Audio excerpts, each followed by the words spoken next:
Bismillahi wa salatu wa salamu ala rasulillahi sallallahu alayhi wa sallama. Alhamdulillahi rabbil alamin. Tumutenda Allah subhanahu wa ta'ala omulezi w'ebitonde byonna, tumusaba Allah nga tumwegayirira abeerenga naffe atussaako okusaasira kwe nga bwe yassa ku bannabbi abaatukulembera. Saawa zino tugenda kubeera nga tulaba ku duwa ey'omuntu ng'embeera ekukaluubiridde, ey'omuntu akaluubiriziddwa mu mbeera. Nabbi waffe Muhammad sallallahu alaihi wasallam yabeera nga atuyigiriza edduwa ku buli mbeera. Yatuyigiriza edduwa nti singa omuntu embeera ensonga yonna ng'okalubiriziddwa mu nsonga yonna yonna, manista'asabu fi amri, ng'ensonga yonna yonna yenna ng'akalubiriziddwa mu mbeera yonna, kigeze omulimu guganye togufuna, sente zeesibye, abamu asobola okalubirizibwa n'obulwadde nga bukulemeddeko. Kati nabbi waffe Muhammad yatuwa solution, yatugamba nti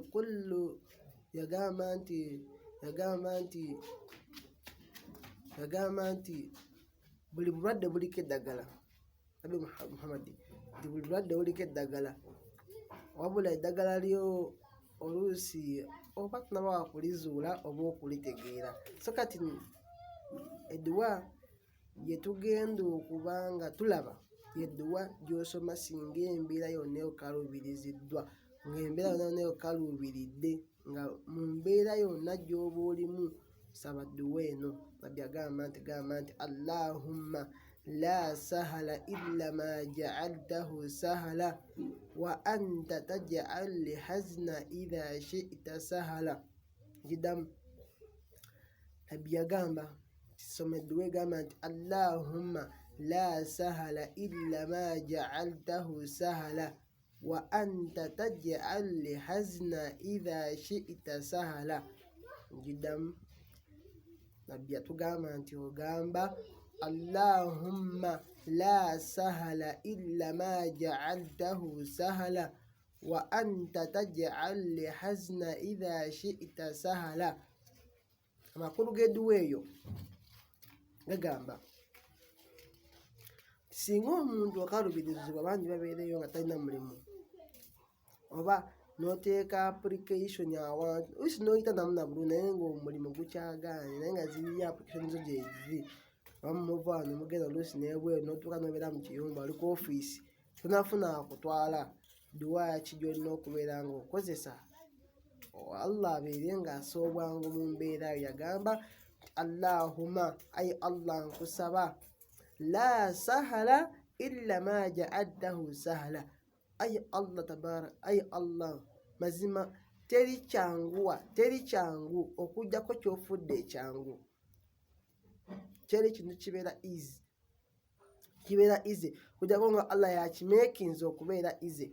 So olina omusaba nti ay Allah la sahala illa ma ja'altahu sahala, teri kyanguwa okujjako ky'ofudde ekyangu, teri kyangu kyonna okujjako Allah gwakifudde ekyangu.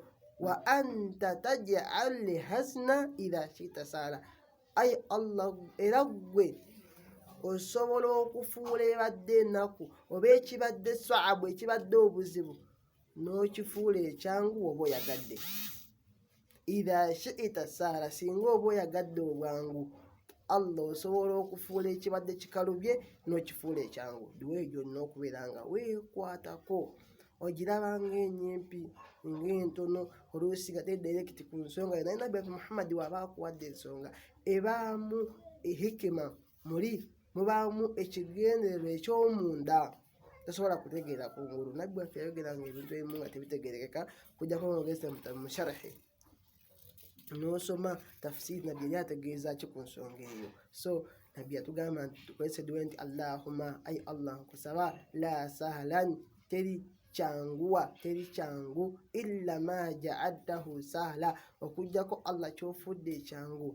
Wa anta taj'al hazna, era Allah tabaraka wa ta'ala gw'abadde ennaku abadde amaziga osobola oleetawo essanyu. Allah asobola okyusa abadde mu maziga n'ofuula essanyu. Awabadde nga wakaluba hazn yenaku, abadde ennaku osobola okuleetawo hasaaro, sooteekawo obwangu. nabeera nga ayanguwira nosanga leero abadde akaaba enkya n'aseka. Si nti omuntu aba alina akaaba oluberera, si nti omuntu alina kubeera mu ssanyu ate luberera. So leero osobola okubeera nga obadde mu maziga mayitirivu oba ssaawa awo nga 7 n'okaabamuuko ku 8 n'otandika n'okuseka, ku 10 n'obeera nga wenna nga Allah akuwadde relief ng'owonye nga owulira nga otebenkedde. So mugyekwatako eddiweeyo. Nsaba Allah tabaraka wa taala ffenna atusaasire atunywerezeeko era abeere nga atumalira atusse mu baddu abamusaba era n'ayanukula. Tusaba Allah abeere nga akkiriza. Barakallahu fikum wa jazakumullahu khairan fi dunya wal akhirah.